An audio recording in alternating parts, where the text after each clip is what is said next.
Hey guys, so because I've Let's Played Amnesia the Bunker not too long ago, and I've been starting my own ranking vid train, I decided it's only a matter of time before I would rank the Amnesia games.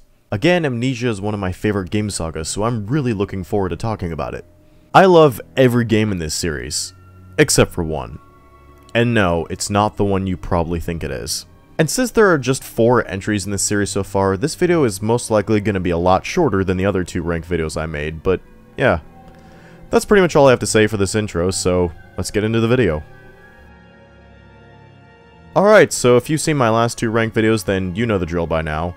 This right here is my tier list template, and this is how you will be able to see how I would rank each game in this series, so without further ado, let's get to the games.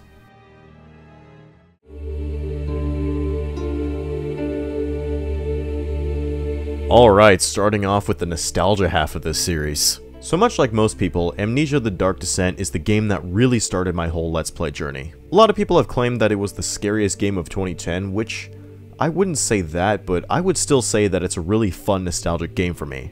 So in this game, you play as Daniel. The story starts with him on a detour in Africa. He gets caved in and finds this blue stone called the Orb.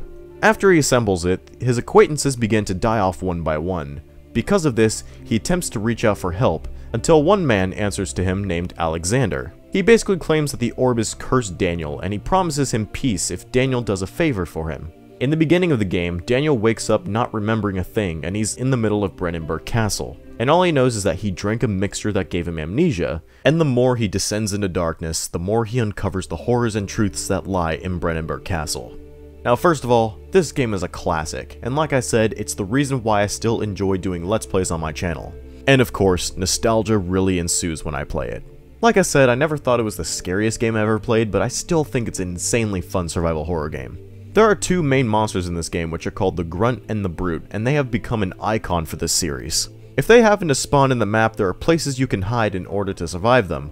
What I like about this is that you can't ever fight the monsters, so the hiding spots are your best weapon in the game.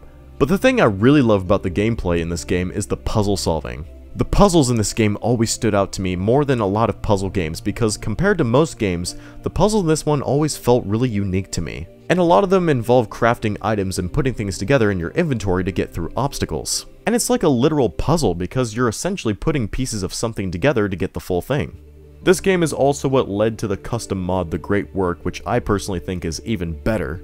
The story is given to you one note at a time, and you're given a narration by the main character as he's reading them to you. And on the subject of the story, the big reveal is that Daniel and Alexander are the ones that created the monsters. Alexander had Daniel assist in his work to sculpt them out of live people that were criminals, which were tortured to death by real-life torture devices, may I add. And by doing this, Alexander will be able to collect the vitae from humans, which is the fuel that the orb needs in order to create a portal that will allow him to return to his homeworld. As a result of all this, Daniel begins to feel regret for what he's done and takes the amnesia mixture, but not before writing a letter to himself telling him to kill Alexander. This game also has 3 main endings, and really only one of them is good. The worst ending is that Alexander escapes and leaves you to die from the shadow. The neutral ending is that you both die, and the best ending is that you sacrifice Alexander and yourself, but you are then saved and able to pass through the portal. Now if there's one gripe I have about this game is that when you hide from a monster, they will permanently leave the map and never come back. And then you're able to just go on your merry way without having to worry about anything until you really make major progress again. And this does make the game less scary, especially when you figure out the game's pattern, and at that point it's just like, oh, monster's here, all I have to do is hide and then they'll leave. However, this still doesn't change the fact that in the end, Amnesia the Dark Descent is a definite gem. It's one of those horror games that I don't really find that scary, but I still think it's a really great game. It keeps being really fun and nostalgic for me each time I come back to it. So for those reasons, I'm putting this game in the S tier.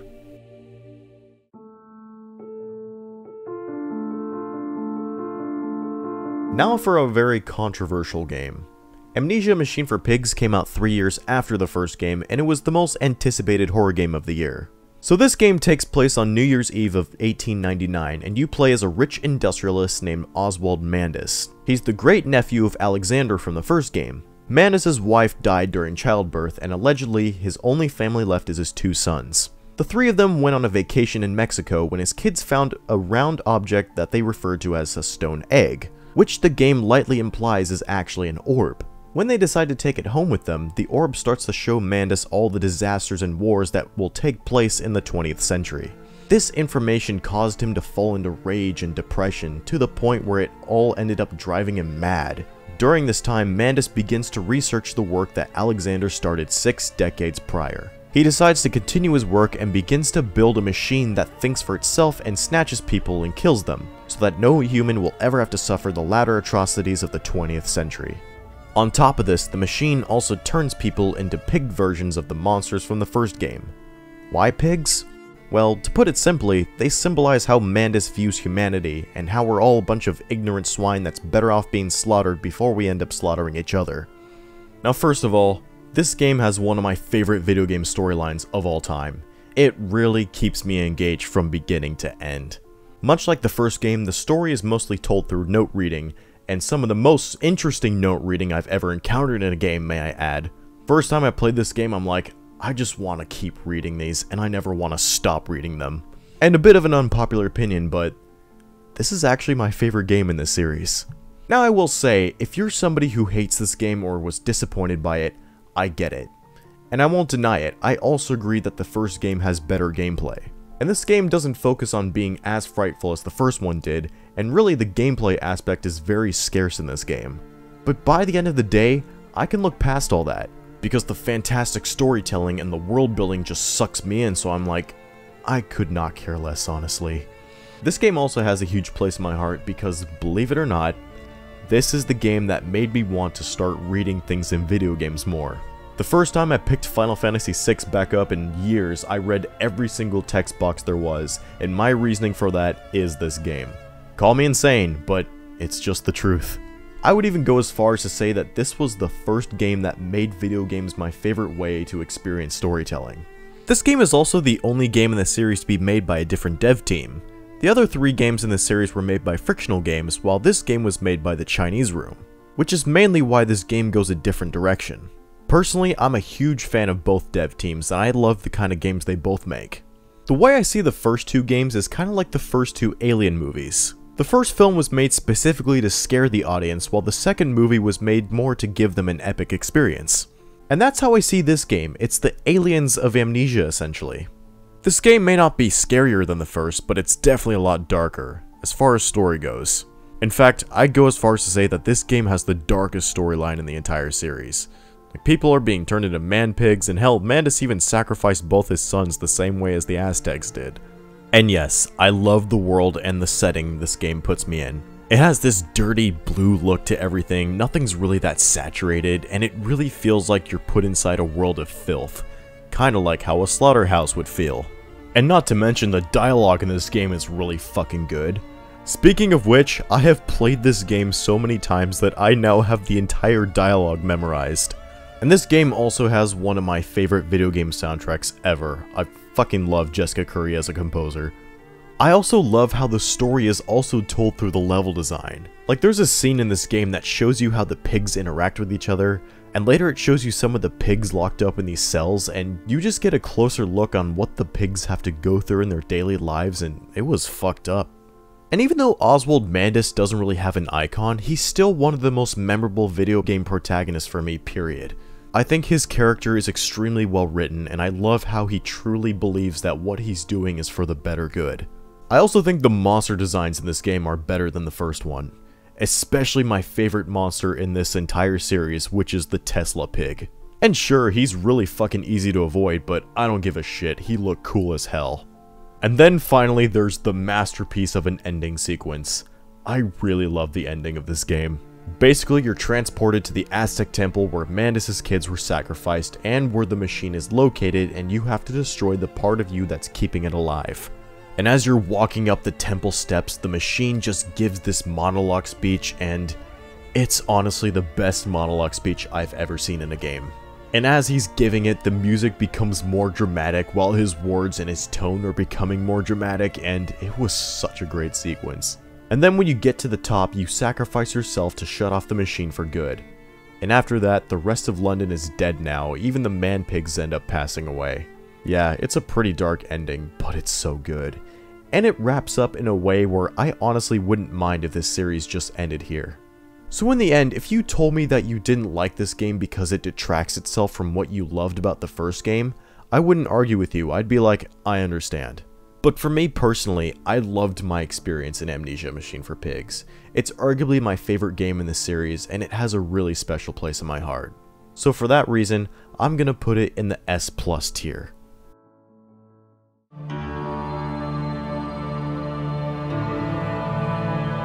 Now this was a game that I was really hyped for when it was first announced. For me, 2020 was a hit or miss year when it came to content being released, and Amnesia Rebirth was one of the few personal hits of that year for me. I love this game, and it's easily my second favorite in this series. So the opening to this game is very similar to the first BioShock. It takes place in the year 1937 and you play as Tazi, who is a drafter in France. She and her husband are going on an expedition in colonial Africa. On top of that, they're also having a daughter. The game begins on a plane which shortly crashes after. Tazi is the only one who survived and finds that she has landed in the middle of an open desert. Once she finds an abandoned fort is when shit really begins to go down. Later on you find out that Tazi had another daughter named Alice who died from a fatal illness beforehand.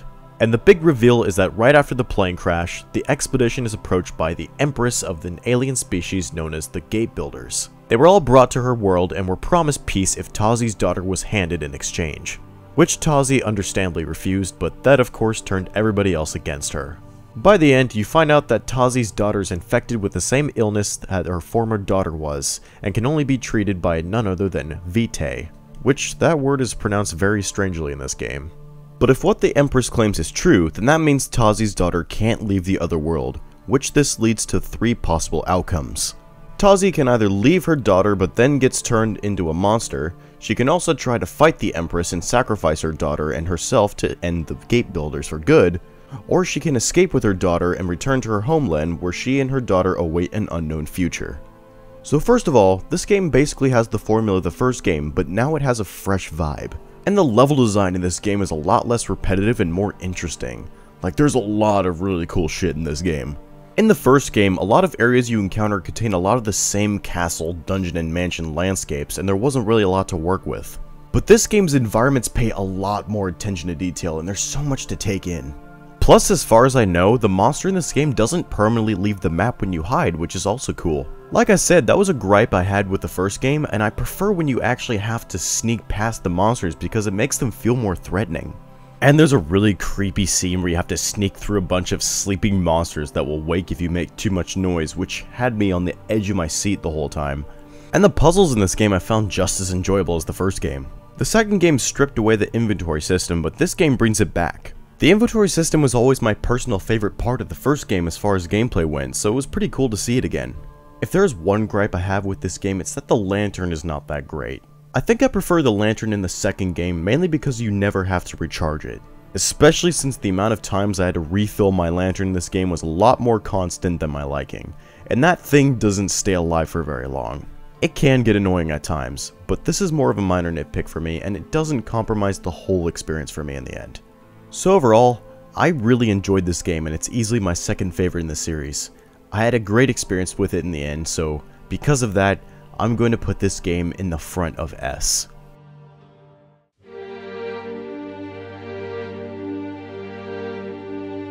Now we get to the latest entry in this series. So, let me start by saying, what happened? Like, I hear people calling this game the scariest game / the horror game of the year or some shit. I personally do not agree with this, nor do I really understand how. This game never scared me, in fact, it just frustrated me more than anything else. Like, honestly, this game was a chore for me since the bunker aspect started. There are some parts that I did like about it, but overall, I'm left with a lot of mixed feelings about it. I like the fact that they tried something different for this game because I do love seeing that in a sequel to a game. But there were also a lot of moments where I had sensory overloads, which is not something you should be feeling in a game like this. This game has a new save system. In the other 3 games you could save and exit and continue it in the game whenever you want, or you can quick save. But this game has the Resident Evil type save mechanic where there are specific rooms with checkpoints in them. However, there are not very many of them in the game and it takes forever to get to them. And on top of that, there are so many fucking things that can kill you in this game, and it's just too much. You can't play random game over tricks like that and have me be surrounded by possible enemy spawn points at every corridor there is when your checkpoints are so far apart from each other. Otherwise, whenever you die, you have to constantly retrace a lot of your steps over and over, and it just destroys the atmosphere. And to make things worse, a lot of the checkpoints in this game are blocked off by a bunch of obstacles that require so much shit to do in order to complete them, and it's so tedious to go through. Even when you choose easy difficulty, the game promises you a more atmosphere over challenge experience. That's not the case. This also made it really hard for me to get into the story, and at that point, all I cared about was getting through the game. And then I thought, maybe there'll at least be some cool puzzles in this game. No, not really. In fact, I wouldn't even say the puzzle element really exists in this game at all. It's just a bunch of fetch quests / number combination unlocking, which is where the biggest chore aspect was. And I found that really disappointing. My favorite part of the gameplay in these games was always the puzzles, especially since these games tend to do puzzles in a way that I don't normally see in video games. In this one, they just feel bland. And to me, this wouldn't be such a big deal if the game wasn't so tedious to go through in the first place. Plus, the flashlight in this game is the biggest piece of garbage ever. The lantern from the third game wasn't the best, but it still wasn't something that caused me to hold against the game or anything. This game's flashlight just sucks ass. It barely stays alive for 2 seconds, and I don't think I've reheard a recharging sound effect so constant in my life. I get that they used to work like that back then, but it's still really obnoxious to work with in gameplay standards. I should also probably point out the fact that this is the first game in the series that gives you weapons, because I think that's a perfect segue into the worst part of this entire game for me, which was the shootout sequence towards the end. And it's one of the most jarring things I've ever encountered all year. There's this insane soldier guy trying to kill you and you have to shoot him down, while there's this big fog in your way and you cannot see a fucking foot in front of you. And to make matters worse, there are specific controls that I like to use in combat, and in this case, those controls force me to continuously swap key bindings whenever I want to use my guns.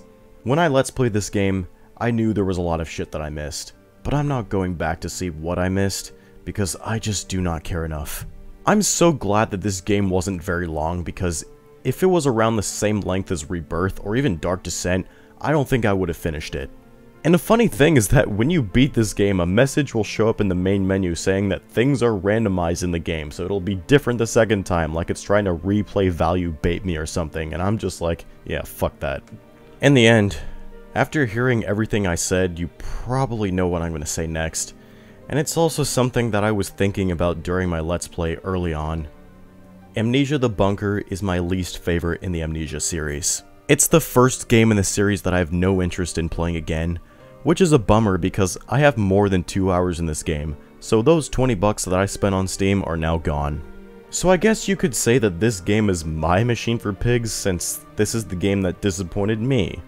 I did not enjoy it that much, but when I look back, I still see the effort that went into it, and I do like the fact that the creators were willing to try something new, because as I said before, I always love it when I see that in a sequel to a game, and in this one they tried, but in the end, it just wasn't there for me. So overall, I'm just being honest. I would put this game in the D tier. And that completes my ranking for the Amnesia series. So Bunker I was not really a fan of, Rebirth and Dark Descent are fantastic, and Machine for Pigs is my personal soft spot in this series. I love it no matter how much hate it gets. Overall, I give this series a 10.8. Wow, once again I went above the limit, Jesus. Alright, so that brings me to the end of this video. I hope you enjoyed it. I don't know if my next video is going to be another ranked video or not, but there is a lot more that I still want to do, but either way, we'll just have to see. And with that, I'm just going to end this off as usual by saying thanks for watching, and I'll see you later. Take care.